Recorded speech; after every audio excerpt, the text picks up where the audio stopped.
quand Koda débarque dans ta vie.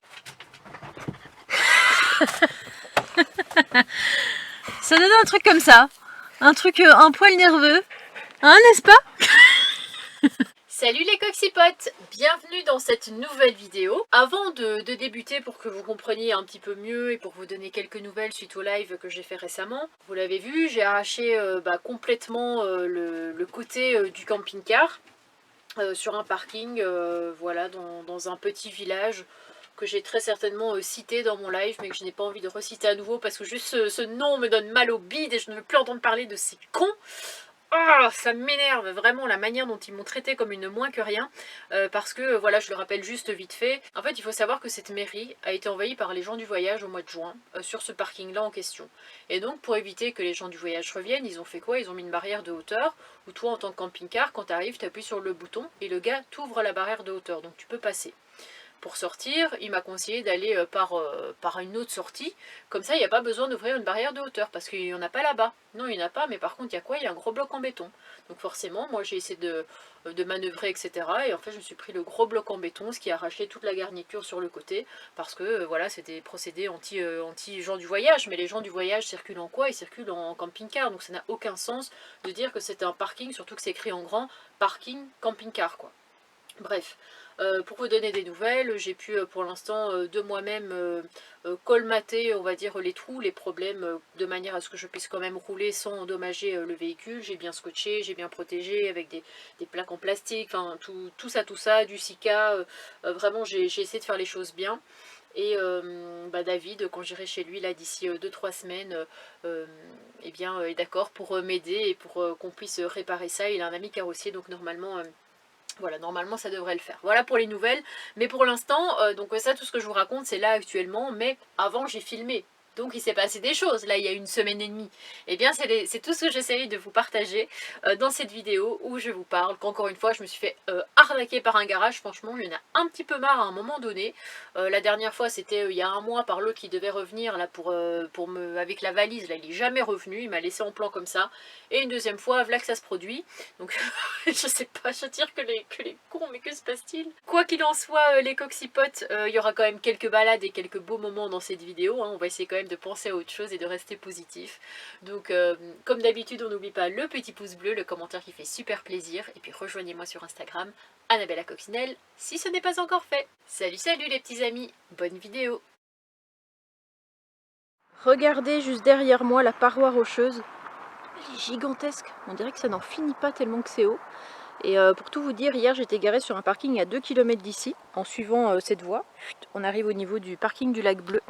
Et il y avait plein de monde, il y avait plein de camping-cars, il y avait des gens avec des tentes, des hamacs, avec des tables, des chaises. Je me suis dit ok, bon je sais pas si on sera encore accepté très longtemps sur ce parking. Donc... j'ai fini par faire au soir la balade avec Koda du parking bleu du parking bleu du lac Bleu jusqu'au lac de Buclé qui est ici. Je trouve ce parking qui est répertorié sur Park4Night en plus. Et étonnamment, eh bien écoutez, il n'y avait personne. Donc moi je me suis mise ici. Il n'y a eu personne de la nuit. Un calme, je vous dis pas. Ce matin vers 7h30, il y a eu un randonneur. Enfin j'ai entendu 2-3 voitures, mais là franchement, il n'y a plus personne. L'endroit est désert. Donc encore une fois, est-ce que je vais aller m'entasser sur un parking collé serré avec d'autres personnes qui à mon avis faisaient la fête et auraient certainement conclu à 1h du matin ou 2, ou alors est-ce que je vais me retrouver sur un parking comme ça toute seule? Ah bah franchement j'ai fait mon choix. Et beaucoup d'entre vous me disent mais t'as pas peur toute seule? Non, justement j'ai peur avec des gens autour. C'est vrai que j'ai vu il y a quelques temps que sur l'aire de Colmar, vous avez peut-être entendu passer cette information, il y a eu pas mal de vols, pas mal de braquages de véhicules. Donc pourtant c'est une aire camping-car park, hein, donc c'est une aire qui est contrôlée, il y a soi-disant une caméra, finalement ils se sont aperçus que la caméra ne filmait pas. Donc comme quoi est-ce que je suis vraiment en insécurité quand je suis toute seule ici? Bah, je pense que je suis pas plus en insécurité qu'ailleurs. Après je suis pas du genre à m'étaler. C'est vrai que peut-être si toute l'après-midi je suis là toute seule, qu'il y a plein de monde, qu'on me voit, les gens se disent tiens je reviendrai bien ce soir voir si elle est toujours là ou pas. Ça m'est déjà arrivé à une reprise en 2020, je vous raconterai peut-être ça une fois. Je parle à la belge, ça y est. Mais sinon franchement, je vois pas pourquoi on viendrait, qui viendrait ici dans un cul-de-sac à côté d'un lac à 2h du mat, je vois vraiment pas trop l'intérêt. Donc non, je suis pas du tout inquiète. Bon, ne vous inquiétez pas, lui s'il se gratte, c'est simplement parce qu'il stresse. Pourquoi il stresse? Parce que j'avance pas assez vite. Voilà, tout simplement, c'est Goda quoi. Et donc ouais, écoutez, regardez, j'ai toujours cette vieille longe qui a cassé plusieurs fois, chaque fois je fais des nœuds. Je suis vraiment trop conservatrice, hein. Même pour la longe, vous vous rendez compte, j'en ai acheté une nouvelle il y a 2 semaines et je trinque-balle toujours ce vieux bazar où les gens me disent à chaque fois « c'est votre chien qui l'a mangé ?» Non, non. J'espère de tout cœur que la batterie va durer tout le temps que je vais pouvoir vous montrer le lac de Buclay, parce que c'est là où on va faire la petite balade ce matin. Cet après-midi, on ira sûrement à la cascade de la Pisse, ça s'appelle, pourquoi pas. Et donc, comme je vous le disais, hier, 20 h, j'arrive au niveau du lac, une beauté. Mais bon, je pense que ça devait être tout aussi beau aujourd'hui. Mais avec la tombée de la nuit, je ne sais pas si on dit la tombée du jour ou tombée de la nuit. Vous avez 4 heures. Bah, ça donnait vraiment des reflets incroyables.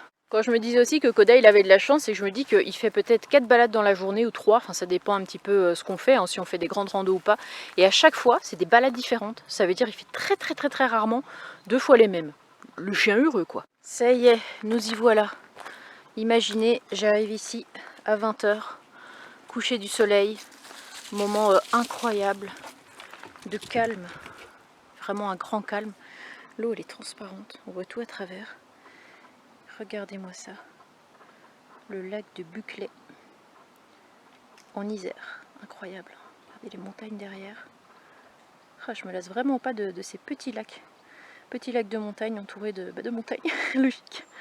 Ah, j'adore. Je pense qu'on va aller faire un petit tour de ce lac-ci. J'entends des Espagnols derrière, je me crois en Espagne, ça y est. Regardez tout en haut, j'avais pas vu. On peut voir des neiges éternelles. Ce qu'on appelle des névés. Voilà, j'ai appris ça dans les Hautes-Alpes, je ne connaissais pas ce terme. J'ai tellement envie de vous faire 36 000 plans, tellement que c'est beau. Pendant ce temps-là, t'as Koda en train de boire, normal.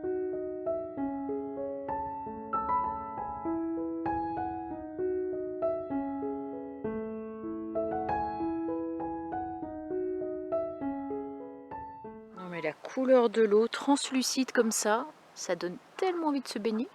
Mais je crois qu'il n'y a pas le droit de se baigner ici. Enfin, je pense pas. Quand bien même, c'est pas trop mon genre de me baigner dans les lacs. À part dans le lac de Serponçon, je me suis baignée bien entendu. Mais sinon, j'avoue que c'est pas trop mon truc. Là, Koda, il a vu des poissons, il se demande un peu ce que c'est, il comprend pas. Regardez comment il regarde. C'est quoi, Doudou? T'as vu quoi? T'as vu des petits poissons? Ah non, il a vu des feuilles. C'est des feuilles que t'as vu? Bah alors, c'est quoi? Oh, oh qu'est-ce que c'est? Oh, c'est une feuille!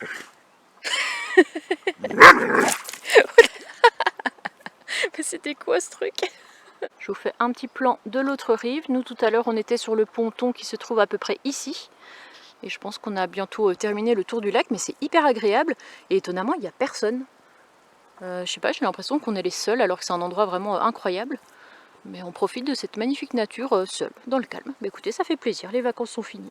Alors, comme vous l'aviez vu au moment où j'avais eu il y a un mois les problèmes avec le camping-car, Idriss avait essayé à un moment donné le véhicule pour savoir alors est-ce qu'il roule bien, est-ce qu'il roule pas bien, est-ce qu'il y a toujours le problème avec le voyant moteur qui s'allumait, etc., etc. Et il se met au poste de conduite, et là, il me regarde. Et je dis bah, qu'est-ce qu'il y a? Et en fait, il me fait comprendre que l'embrayage est en fin de vie. Et il me dit, punaise, son point de patinage, il est super haut et tout. C'est même pire qu'une vieille voiture qu'il a conduit récemment. Donc je me dis, waouh, mais je pars quand même dans les Alpes, dans les montagnes, dans les cols, avec ce véhicule. Mais comment vais-je faire, quoi? Est-ce qu'il va tenir le coup? Je ne sais pas. Mais en tout cas, c'est vrai qu'Idriss était assez... Enfin, il m'a quand même mis en alerte en me disant, je pense que dans moins de... Alors, il avait dit 10 000 km. Mais en fait, je me suis posé la question, est-ce qu'il m'avait dit ça pour me rassurer et pas que je commence à stresser, ou alors est-ce qu'il y a vraiment 10 000 km selon lui qui peuvent être faits sans souci? Je ne sais pas trop, mais c'est vrai que plus le temps passe, plus je suis extrêmement inquiète, parce que ça fait des trucs bizarres quand je roule, de plus en plus bizarres. C'est-à-dire que des fois, je suis en 3e, je vais passer en 4e, et en fait, il va pas y avoir l'impulsion, vous savez, où ça va se lancer. Je vais être limite obligée d'accélérer vraiment très fort pour que ça continue de prendre de l'accélération, sinon c'est comme si le moteur s'asseyait, et que je devais repartir en 3e, et voilà, et que j'ai un petit peu de mal aussi à passer mes vitesses. Quand je suis aux alentours de 70 km/h, je trouve que ça tremble aussi un petit peu. Enfin bon, ça fait des trucs qui sont pas très jolis. Et c'est vrai que le point de patinage est quand même assez haut. Et je commence à avoir un petit peu peur. Je me dis, est-ce que ça ne vaut pas mieux, sincèrement, entre nous, de prendre les devants, de prendre rendez-vous et de changer cet embrayage avant qu'une galère m'arrive et que je me retrouve en difficulté au milieu de nulle part, et que après, forcément, les délais sont beaucoup c'est beaucoup plus long, on choisit pas forcément le garage qu'on a envie. Il suffit que je puisse pas dormir dans le camping-car parce qu'il faut le laisser, je sais pas, à l'intérieur d'un entrepôt qui ferme la nuit. Enfin bon, je m'imagine un petit peu tous les scénarios possibles et imaginables. Et très sincèrement, je n'ai pas du tout envie d'en arriver là. Après, je me dis, est-ce que être en montagne, forcément, ça abîme beaucoup plus l'embrayage que si je suis dans un centre-ville. C'est-à-dire que dans le centre-ville, très souvent, je laisse mon pied appuyé sur l'embrayage parce que, je sais pas, je suis un feu rouge, parce que ça avance vraiment extrêmement lentement. Donc on va être en première, après on va accélérer un peu, après de nouveau, on va appuyer sur l'embrayage, on va attendre, on va freiner. Est-ce que vraiment l'embrayage s'use plus en montagne ou pas? Je sais pas. Enfin, vous me direz en tout cas ce que vous en pensez. Comme je vous dis, pour l'instant ça va, mais franchement ça craint de plus en plus. Je sens que ça devient vraiment chaud du slip. Donc il faut intervenir. Donc qu'est-ce que je vais faire? Je vais essayer d'aller sur Google, de chercher un petit peu tous les garages qui sont autour de moi, donc du côté de Annecy, c'est une grande ville, et de voir, éplucher, pour essayer de trouver un garage qui déjà prend les camping-cars, parce que ça c'est déjà quelque chose, voilà, ils ne le prennent pas tous parce que les ponts ne sont pas assez hauts, ou parce que, je sais pas, ils se sentent pas de le faire, enfin j'en sais rien, bref, je pense que c'est quand même ça reste de la mécanique banale, quoi. Mais bon, quoique c'est quand même un embrayage, il faut trouver aussi un garage qui a de très bons avis, un garage qui peut prendre assez rapidement, parce que s'il me dit oui dans 3 semaines, le problème c'est que dans 3 semaines je suis plus à Annecy, et que dans 3 semaines je ne sais pas où je serai, donc il faudrait quand même que ça puisse être fait dans la semaine. Il faut également que ce soit quelqu'un de sérieux, qui me dise pas oui venez mercredi à 9 h, je lui ramène le véhicule et quand je reviens à 18 h, en fait il n'y a rien qui a été fait parce qu'il n'a pas le temps, parce que si, parce que ça, et que le lendemain il n'a pas le temps non plus, et que du coup je reste bloquée un petit peu en suspense comme ça. C'est pas facile de trouver un garage qui est vraiment très sérieux, qui veut vraiment vous aider. Alors je dis pas d'être prise dans la journée, parce que je sais qu'il y a d'autres personnes et je suis pas là à dire moi d'abord, mais c'est juste que forcément quand on est en camping-car, c'est un petit peu différent que d'être en voiture, où ils vont nous prêter une voiture pendant, je sais pas moi, pendant 2 semaines, le temps que notre voiture est au garage, et on fait un peu notre vie, on s'en fout. Alors qu'ici, c'est ma maison, donc je peux pas la laisser quelque part, sinon j'ai plus de maison, c'est pas logique, ils peuvent pas me prêter une maison, ça n'existe pas. Donc je vous retiens au courant de mes petites recherches, et puis je croise les doigts vraiment pour que quelqu'un puisse me prendre en charge assez rapidement, quoi. Est-ce que vous la connaissez, cette ouverture facile qui vous reste dans les mains? À tel point qu'il faut utiliser ce genre de choses pour pouvoir ouvrir son paquet. Alors attendez, parce que là ça devient un petit peu dangereux ce que je fais quand même. Là, ouverture simple avec un couteau. Hop, on n'en parle plus, à moi les steaks. Alors mesdames et messieurs, ce soir pour votre plus grand plaisir, nous avons droit de la grande cuisine. 2 steaks végétales, réalisés ce matin. Voilà, j'ai mis 2-3 heures pour les faire. Ainsi que ma purée. Voilà, comme vous le voyez, avec des patates toutes fraîches. Patates amandines, pour être plus précis. D'accord, ce petit sachet métallique me trahit. Bon, ce pot de lait également. Regardez la dégaine de ma bouteille. Je vous l'avais déjà expliqué, mais pour partir en rando, quand j'ai la flemme de prendre le grand sac et que je sais que ce sera une petite balade pas trop fatigante, mais que je prends quand même de l'eau, au cas où ça pourrait dévier sur un truc un petit peu, voilà. Je vais dire graveleux, mais c'est pas la même chose, gravillonneux. Eh bien, écoutez, je remplis ma bouteille à peu près jusque là. Et donc, je l'ouvre, je referme, et du coup après, elle fait à peu près cette taille-là. Et il y en a beaucoup qui m'avaient dit qu'ils avaient suivi mon conseil, donc ça m'avait fait beaucoup rire, parce que je fais vraiment n'importe quoi, faut pas du tout suivre mes conseils. Et donc la bouteille ne fait plus que cette taille-là, et donc rentre entièrement dans mon petit sac, alors que comme ça, forcément, vous vous doutez bien que ça ne rentre pas. Et oui, revenez bientôt pour une nouvelle astuce. Et à défaut de retourner à Guérande, parce que c'est là-bas que je voulais acheter mon sel, et bien écoutez, j'ai été à Leclerc, c'est bien aussi, et j'ai trouvé le Guérandais, fleur de sel, parce que j'ai acheté de l'autre, là, la baleine, c'est tout fin, je sais pas, j'ai l'impression que ça ne sale pas très bien. Je suis trop habituée à ma fleur de sel. Donc voilà, je vous raconte un petit peu ma vie, de quoi se nourrit une coccinelle, et bien de sel, de trucs végétariens dans une poêle, voilà pourquoi gaspiller de la vaisselle, de toute façon je suis toute seule, donc voilà, je me régale. Avec les doigts, écoutez, pourquoi pas. Notons juste que même de la purée en sachet, j'arrive pas à gérer parce que regardez, à cause du feu. Et regardez, même de la... Et regarde... mais qu'est-ce que je veux dire? Et regardez, même de la purée en sachet, j'arrive à en foutre partout. J'ai oublié le lait, et du coup, il a coulé partout sur la cuisinière. Ah, Annabelle et Chebest, on repassera. Hein. Là, je suis en train d'énumérer un petit peu les garages qu'il peut y avoir. Top garage, c'est vrai que souvent en Normandie, j'ai allé à celui-là, mais bon. Celui en Normandie est bien, celui-là, est-ce qu'il est bien? J'en sais rien. Donc voilà, garage super efficace, tout ça. Enfin, faut vraiment regarder garage honnête, prestations très correctes. Enfin, un garage avec des mécanos honnêtes. Bon, écoutez, ils sont l'air assez honnêtes, hein, donc je vais Je vais regarder un petit peu plus en profondeur. Bah écoutez, je viens d'avoir au téléphone le garagiste. Enfin, c'était pas vraiment le garagiste en fait, c'était un des mécaniciens. Il m'a dit que le patron n'était pas là pour le moment parce qu'il était parti sur un dépannage de voiture, j'ai pas bien compris. Mais en tout cas, c'était lui en tout cas qui travaillerait sur le véhicule. Et donc, il me rappellerait fin de matinée pour me faire part du devis. Et après, qu'on puisse prendre rendez-vous ou non, hein, parce que c'est vrai que ça va dépendre aussi du prix qu'il va me proposer. J'ai essayé d'appeler 2 autres garages, mais il y en a un qui répond pas, puis le deuxième il m'a dit qu'il avait vraiment pas le temps. Donc je préfère laisser tomber. J'ai appelé un autre aussi qui m'a dit qu'il prenait pas les camping-cars parce que le pont n'était pas assez haut. Voilà, quand bien même, j'espère que pour une fois c'est des gens sérieux, parce que si vous vous souvenez, la dernière fois quand j'étais en panne avec le camping-car, j'avais appelé un gars qui était venu avec une valise, c'était pas la bonne, il m'a dit vous inquiétez pas, je vous rappelle, tout ça. Le gars il ne m'a jamais rappelé, c'est moi qui l'ai rappelé le lendemain matin, et il m'a dit quoi? Il m'a dit oui je viens à 13h, et je l'attends encore, il m'a jamais appelé, alors que moi je l'ai rappelé 3 fois, il m'a jamais rappelé pour me dire que finalement il venait pas, donc moi j'attendais toute seule sur mon parking. Donc écoutez, je vous retiens au courant, hein, je vais aller faire mes petites balades, et puis après je vais attendre qu'il me recontacte. Ma foi, écoutez, on s'amuse pas trop mal. Il arrête pas de pleuvoir aujourd'hui, donc on essaie de s'occuper un petit peu comme il faut. Je lui ai mis de la pâtée dans le Kong qu'il a terminé. Et là, on s'amuse avec ceci. Avec ceci. C'était Agnès qui lui avait offert quand je l'ai rencontré à Gap. Et donc, du coup, il s'amuse bien avec. Et il résiste, mais regardez, il essaye de manger. Ah, tu donnes? Regardez-moi ça, l'état ici, il a déjà réussi, alors que c'est hyper solide et tout, hyper épais. Tu prends. Allez, prends. Oui. Enfin bref, voilà, c'était pour vous partager un petit moment de vie. Je me suis fait un petit thé, j'ai fait ma vaisselle, j'ai nettoyé la plaque de cuisson. Voilà, je me suis occupée aussi un petit peu du coin de Koda, là-bas. Mais ça va, tu te sens bien? T'as failli arracher mon bras. Oui, Koda joue avec mes chaussettes. Voilà, c'est son plus grand amusement. Je pense que je vais lui léguer parce que vu l'état actuel des chaussettes, il m'a fait des trous à l'intérieur. Donc ciao, bonsoir.